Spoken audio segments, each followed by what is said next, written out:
Assalamu alaikum students. I am Mrs. Mazera, your Pakistan studies teacher. As you know, in the previous part of this topic, we learn about Simon Commission 1927, Nehru Report 1928, and Jinnah's 14.1929. Now, this is time to learn about Allama Iqbal address, Allama Iqbal's Allahabad address 1930. The 14 points of Qaid-e-Azam has infused a new political insight in Indian Muslims. These points created great confidence among us Muslims who had gathered behind their leaders. The Muslims of the subcontinent were now fully aware of their distinct national character and identity. They were convinced that Hindus and Muslims were two separate nations which could not be welded together by any political system. The annual session of All India Muslim League held at Allahabad in 1930, which was presided by Allama Iqbal. Allama Iqbal was a poet, philosopher, and a thinker who had gained countrywide fame and recognition by 1930. He awakened the Muslims of the subcontinent to demand a separate homeland. In his address, Allama Iqbal discussed the political situation of subcontinent at large. His address is regarded as an authentic document on Islam as a system of life. The address is a great asset of the Muslim history of the subcontinent with regard to their struggle for independence. He declared Islam as a complete code of life and gave very sound and strong argument in support of his views. He said that Islam guides the people with respect to every aspect of life. He said that I am fully convinced that Muslims of India will ultimately have to establish a separate homeland as they cannot live with Hindus in the united India. Allama Iqbal was of the view that Punjab, Sindh, Balochistan and NWFP should be grouped together to make a separate state which should be given dominion status within or outside the British Empire.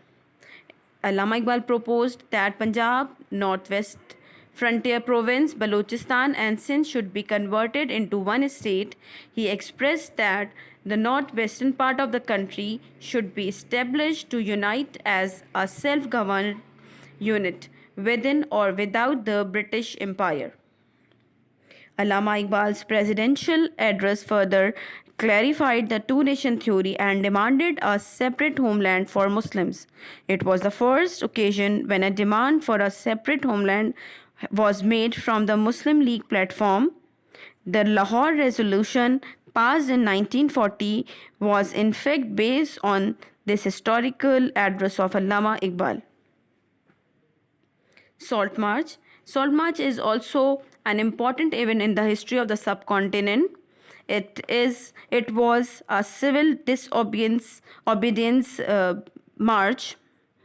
The Salt March, which is also known as the Salt Satyagraha, Dandi March, and the Dandi Satyagraha, was an act of non-violent civil disobedience in India, which is led by Mohandas Karamchand. It was one of the peaceful civil disobedience act. Gandhiji started this march.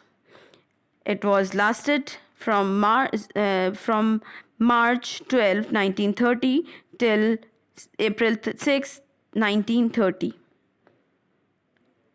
It was a direct action campaign of tax resistance and non-violent protest against the British salt monopoly. Why Salt March has been done or why Salt March has been started? The Salt March, which took place from March to April 1930, an act of civil disobedience to protest British rule in India. During the march, thousands of Indians followed Gandhiji from his religious retreat near Ahmedabad to the Arabian Sea coast, a distance of some 240 miles. The march was not only an attack on the unfair salt laws but was seen as the opportunity for Indians to disregarded all the unfair salt laws and show opposition to British rule in the subcontinent in any way possible. Indians boycotted clothes shops and pegged the schools, colleges, and the universities were also boycotted. The main features of the Salt March are: